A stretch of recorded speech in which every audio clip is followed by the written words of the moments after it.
Hello everyone, here is a final year MBBS student in a GGS Medical College Faridkot, and this video is all about related to your counseling and क्या scholarship criteria है for all the government colleges student, because a lot of you asking about the scholarship in government college and कितनी seats हैं government colleges में.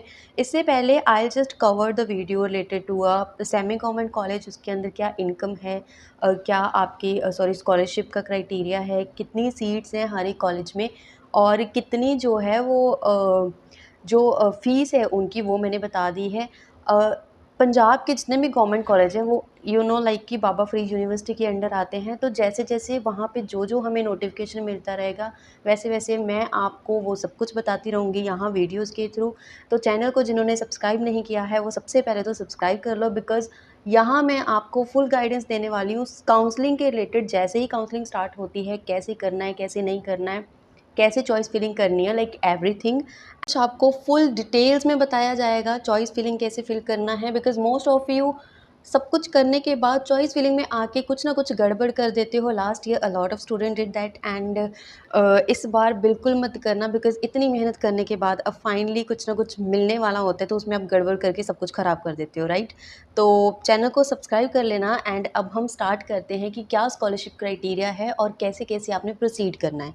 ठीक है, तो यहाँ पे मैं सिर्फ बात करूँगी कि किस कैटेगरी के लिए क्या स्कॉलरशिप का क्राइटेरिया है और किस बच्चों को जो है वो सिर्फ स्कॉलरशिप मिलती है और किनको नहीं मिलती है. ठीक है, सबसे पहले तो जो स्कॉलरशिप का देखा जाए तो एससी और एसटी स्टूडेंट्स के लिए देखा जाए तो उनका जो इनकम का क्राइटेरिया है कि भाई इनकम कितनी होनी चाहिए उनके पेरेंट्स की. ठीक है, अगर आपके पेरेंट्स जो है एससी कैटेगरी के लिए देखा जाए तो अगर आपके जो पेरेंट्स हैं अगर वो 2.5 लाख से कम है, लाइक अप टू उनकी जो इनकम है मंथली एनुअली जो उनकी इनकम है वो 2.5 लाख के अंदर आती है. ठीक है, तो ये एससी और एसटी स्टूडेंट्स के लिए अगर उनकी इनकम इतने के अंदर आती है तो उनको स्कॉलरशिप मिलती है. और स्कॉलरशिप इन गवर्नमेंट कॉलेज में क्या सीन होता है कि जैसे ही आपको एडमिशन मिलता है उसके बाद आपकी स्कॉलरशिप अपने आप वो लगवाते हैं कॉलेज वाले. तो उसमें आपने कुछ नहीं करना, अपने डॉक्यूमेंट्स रेडी रखने हैं. जैसे ही स्कॉलरशिप स्टार्ट होगी उसके बारे में आपको बता दिया जाएगा. बट मोटा-मोटा आपको जो अभी पता होना चाहिए कि आपको स्कॉलरशिप मिलती है अगर आपके जो पेरेंट्स की इनकम है वो इतनी है. ठीक है, दूसरा, अगर आपके पेरेंट्स जो हैं वो किसी गवर्नमेंट जॉब में हैं, लाइक वो कोई गवर्नमेंट वर्क ऑलरेडी कर रहे हैं, किसी भी गवर्नमेंट जॉब कर रहे हैं, तो उन बच्चों को स्कॉलरशिप नहीं मिलेगी. क्या होना चाहिए, आपके पेरेंट्स जो है वो गवर्नमेंट जॉब पे नहीं होने चाहिए और जो फीस के लिए इनकम है, एनुअल इनकम है, वो 2.5 लाख तक होनी चाहिए. ठीक है, उन्हीं बच्चों को स्कॉलरशिप मिलेगी. नेक्स्ट आता है बीसी एंड ओबीसी कैटेगरी वाले स्टूडेंट्स. उनके लिए जो है वो पेरेंट्स की जो इनकम है वो अप टू 1 लाख होनी चाहिए, एनुअल जो इनकम होती है. ठीक है, उन स्टूडेंट्स को जो है वो स्कॉलरशिप मिलती है. देन आते हैं हमारे पास माइनॉरिटी स्टूडेंट्स. माइनॉरिटी जैसे कि सिख हो गए, क्रिश्चियन हो गए, वो स्टूडेंट्स लाइक माइनॉरिटी के अंदर जो भी आ रहे हैं उनको जो है अप टू 2 लाख अगर उनके पेरेंट्स की इनकम है, एनुअल इनकम है, तो उनको जो है वो स्कॉलरशिप मिल सकती है. अगर मोर देन 2 लाख है तो उनको स्कॉलरशिप नहीं मिलेगी. ठीक है, नेक्स्ट आते हैं हमारे पास ईडब्ल्यूएस जो रिजर्वेशन के स्टूडेंट्स होते हैं, उनकी जो एनुअल इनकम है वो 8 लाख तक होनी चाहिए जो पेरेंट्स की एनुअल इनकम है. अगर उससे ऊपर है तो उनको भी स्कॉलरशिप नहीं मिलती है. तो इसका जो पोर्टल होता है मोस्टली जो पंजाब के अंडर रहता है वो है जो हमारे पास बाबा अम्बेडकर पोर्टल. ठीक है, जहाँ से सारी स्कॉलरशिप जो है वो फिल की जाती है एंड स्कॉलरशिप आपको मिलती है.